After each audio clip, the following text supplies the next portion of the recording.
Hello दोस्तों, देखिए इस प्रश्न को कैसे सॉल्व कर पाते हैं। बढ़िया प्रश्न है, सुंदर प्रश्न है। कहता क्या है इसको देख लेते हैं। The average of 11 results is 50, the average of the first 6 results is 49 and that of the last 6 result is 52। What is the 6th result is. ठीक है, सबसे पहला चीज़ कि 1 से लेके 6th तक गया और फिर कहता है कि 6 लास्ट 6 पूछ रहा है, यानी कुल तो 11 है ना, कुल तो 11 है, यानी यहाँ 11 हुआ तो लास्ट 6 का मतलब 11 से लेके 6 तक, यानी 1 से लेके 6 तक, 1 से लेके 6 तक और 11 से लेके 6 तक। तो 1 से 6 तक का जो एवरेज दे रखा है वो कितना दे रखा है, 1 से लेके 6 तक का एवरेज दे रखा है वो 49 है। और लास्ट का 6 का रहा है, यानी 11 से 6 तक का जो एवरेज दे रखा है वो 52 दे रखा है। और ओवरऑल का जो एवरेज दे रखा है वो कितना दे रखा है, 50 दे रखा है। तो ओवरऑल का एवरेज जो दे रखा है वो 50 दे रखा है, यानी ओवरऑल 11 है तो 11 से गुना करेंगे। और लास्ट का जो 6 है उसका 6 से गुना करेंगे, और ये फर्स्ट का 6 है यानी 6 से गुना करेंगे।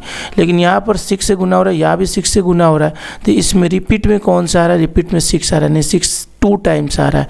और हमें 6th का ही बताना है वैल्यू, 6th का ही हमें वैल्यू बताना है, और 6 2 टाइम्स आ रहा है जबकि 1 टाइम्स आना चाहिए। लेकिन यहाँ पर ध्यान दीजिएगा कि ये 6 इसमें भी 6 आ रहा है, इसमें भी 6 आ रहा है, तो ये इसका मल्टीप्लिकेशन करके पहले 6 जो रिजल्ट उसका हम लोग वैल्यू निकालेंगे और इसका मल्टीप्लिकेशन के 6 रिजल्ट का वैल्यू निकालेंगे। इन दोनों को जोड़ने पर क्या होगा, 6 का 2 बार वैल्यू जुड़ेगा। और यहाँ पर अगर 11 का मल्टीप्लिकेशन करेंगे 11 से, तो यहाँ पर जो है वो 6 एक बार आएगा, यहाँ पर 2 बार, यहाँ पर 1 बार आएगा।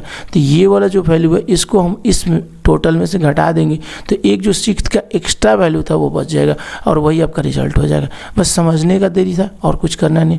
9 × 5 = 45, 9 × 6 = 54, तो 9 × 6 = 54 का 4 हो गया, 9 × 6 = 54 का 4 हो गया। यानी कि यहाँ पर हम ऊपर में ही लिख लेते हैं, समझ लीजिए यहीं पे 9 × 6 = 54 का 4 हो गया, 6 × 4 = 24 हुआ, और 24 और 5 कितना हो गया, 29, यानी 294।